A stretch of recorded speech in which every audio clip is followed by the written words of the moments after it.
मेवात का एक ऐसा गांव जहां सबसे पहले खाते हैं नए अनाज की रोटी। बता दें, अनाज की रोटी तो सब लोग खाते हैं, लेकिन मेवात जिले के मड़ी गांव के लोग इस मामले में सबसे ज्यादा खुश नसीब हैं। जिले में नहीं, सूबे में मड़ी ऐसा पहला गांव है जहां सबसे पहले फसल पककर तैयार होती है।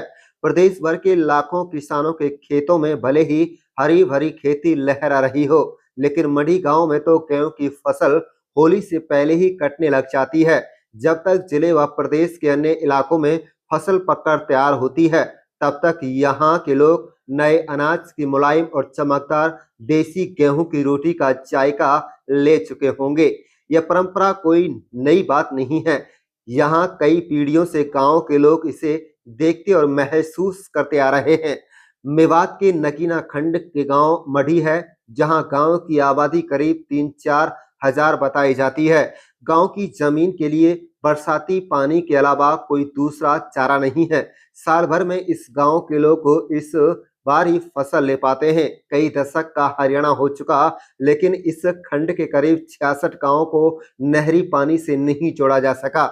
मड़ी गांव का जलस्तर गहरा व खारा होने की वजह से खेती के लायक तो क्या, किसी काम के भी लायक करने लायक नहीं है। मड़ी गांव के किसान सरसों, गेहूं, जो चना, मसूर इत्यादि फसलों की खेती करते आ रहे हैं और गांव के लोग जल्दी फसल पकने के पीछे सिंचाई नहीं होने का भी एक कारण बताते हैं। लेकिन पानी तो पूरे खंड के करीब 5 दर्जन गांव में लगभग एक समान ही है। मड़ी गांव में सरसों, मसूर से लेकर गेहूं की फसल की कटाई हो चुकी है।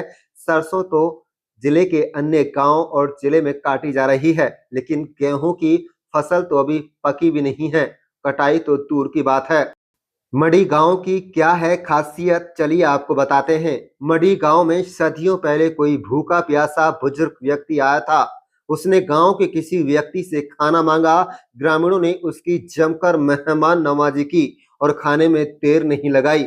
उसी समय उस बुजुर्ग ने गांव के लोगों को दुआ दी कि कुदरत भी तुम्हें दुनिया से यानी अन्य गांव से पहले रिजक रोटी देगा।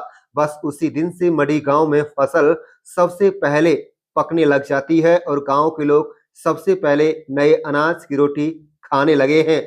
बिना सिंचाई, बिना खाद की फसल यहाँ पर यह होती है। बता दें, मड़ी गांव में देसी यानी 306 किस्म का गेहूं अधिकतर मात्रा में बोया जाता है। लंबा बढ़ने वाला यह गेहूं कम सिंचाई यानी बरसाती पानी से ही हो जाता है। सिंचाई के साधन नहीं होने के कारण इसमें खाद भी नहीं डाला जाता। इस गेहूं की शुद्धता का कोई सानी नहीं है।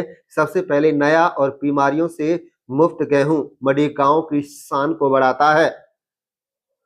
किसानों का कहना है कि अगर उनके गांव को आकेड़ा की तरफ से आने वाले नाले से पानी नसीब हो जाए, अधिकारी और सरकार अगर उन पर थोड़ी मेहरबानी दिखाएं, तो कम पैदावार देने वाली जमीन सोना उगल सकती है। आप देख रहे हैं नुह मेवात से लियाकत अली की रिपोर्ट। क्या नाम है जी? मेरा नाम सलीम खान है। गांव कौन सा? मेरा गांव मढ़ी है। आपके गांव मढ़ी में सबसे पहले गेहूं की फसल कटती है, इसका क्या इतिहास है?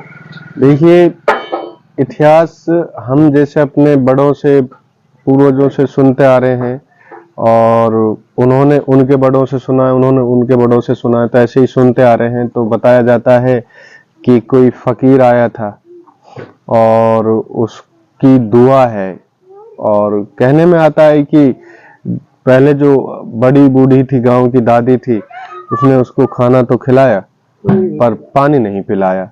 तो उसने कहा कि बेटी, नाज तो तू सबसे पहले खाएगी, पानी के लिए भटकेगी। तो वो दिन से अभी तक नाज तो हमारे गांव में सबसे पहले पक जाता है, सभी गांवों से पहले। अब जब तक हम अपना नाज खाना शुरू कर देते हैं, तब तक दूसरे गांवों में लावणी होती है, कटाई होती है। पानी के लिए ऐसे ही भटक रहे हैं। अभी पानी की तो स्थिति अब भी ये है गांव में कि 1500-2000 रुपए में टैंकर डलवाते हैं पीने के लिए। जैसे ये बनवा रहे टैंकर, ये आप इधर देखो, ये पानी का टैंकर है, ये पीने के लिए। तो फसल के लिए तो पानी है ही नहीं, पीने के लिए ही टैंकरों से मंगवाते हैं। तो ये है कि, और वैसे भी अभी गवर्नमेंट ने काफी स्कीम्स चलाई हैं, ये रेनीवाल वाली स्कीम चलाई है, उसमें भी पानी नहीं है। लाइनें तो दब जाती हैं, 2-2 3-3 बारी लाइन दबी हुई है, लेकिन उनमें भी पानी नहीं आ रहा है। तो पानी की तो बड़ी किल्लत है, लेकिन ये अनाज जो है ये हम सभी से पहले खा लेते सबसे हैं। पहले कटता है। तो अनाज जो फसल है उसके लिए पानी लगता है या फिर बगैर पानी? नहीं, हमारे गांव में जो फसल है वो बिना पानी की, बिना खाद की होती है। जैसे अदर गांव में होता है, उससे अंतर कितना होता है गांव? हमारे वो फसल में अगर बरसात हो जाती है तो अच्छी खासी फसल हो जाती है, 30 मन 35 मन का गेहूं का खेत हो जाता है। और अगर बरसात नहीं हुई तो फिर तो 15 मन 16 मन ऐसे ही होता है। खाने में कैसा होता है?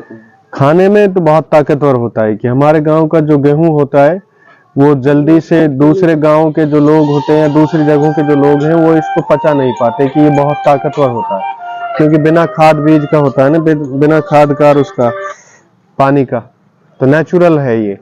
जैसे 500-600 साल पहले जो गेहूं होता था वही है अभी भी, कि बिना खाद बीज पानी का। तो क्या नाम है जी? शाहिद है जी। गांव कौन सा? मढ़ी है जी। आपके गांव मढ़ी में इलाके से सबसे पहले गेहूं की फसल कटती है, क्या इतिहास है इसका? बस जी कोई बुजुर्गन की दुआ है, पहले से ही पहले कटती आई है हमारा। पानी वानी तो है ना, वैसी बरसात के ही पानी रहे जी, बारिश हो गए। बुजुर्ग की दुआ किस कारण है, क्या जी अब इतना तो हमने नॉलेज ना किस कारण कोई बुजुर्ग देगा, पहले कोई दुआ देगा, अब वही चल रही है। इलाके से सबसे पहले गेहूं की फसल कटती है जी। तो अन्य के मुकाबले में फसल कितनी होती है खेतों में? भाई जी 20 मन को गेहूं को किलो बैठ जावे हमारे। खाने में कैसा स्वादिष्ट? खाना में अच्छा जी। इलाके से बेहतर है? हाँ जी, इलाका से बेहतर है हमारा। जब से फसल खेत में बुआई होता है तब से एक भी पानी नहीं लगता? नहीं जी, पानी का कोई सिस्टम ही नहीं है, ना कोई नहर है, ना कोई बोर का पानी, कोई कुछ नहीं है। जी क्या नाम है? मेरा नाम इजहार है। गांव कौन सा है? मढ़ी। आपके गांव में गेहूं की फसल सबसे पहले कटती है, क्या इतिहास है इसका? जी हमने बुजुर्गों से सुना है कि यहाँ पर पहले कोई फकीर आया था, तो उसकी कोई दुआ है जिसकी वजह से यहाँ फसल पहले कटती है। क्यों आया था और क्यों दुआएं दी? बस वैसे ही यहाँ अपना डेरा डाला था उसने और वो रुक गया था, तो उसकी अच्छी पूरी तरह अच्छी खातिरदारी करी थी, तो उसने दुआ दे दी, तो इसी वजह से उसकी दुआ अल्लाह ने कबूल कर ली, तो इसकी वजह से यहाँ फसल पहले कटती है। जब से फसल की खेत में बुआई होती है और कटने तक पानी लगता है या नहीं? यहाँ पे कुछ नहीं लगता, बस बरसात हो जाती है तो हो जाती है।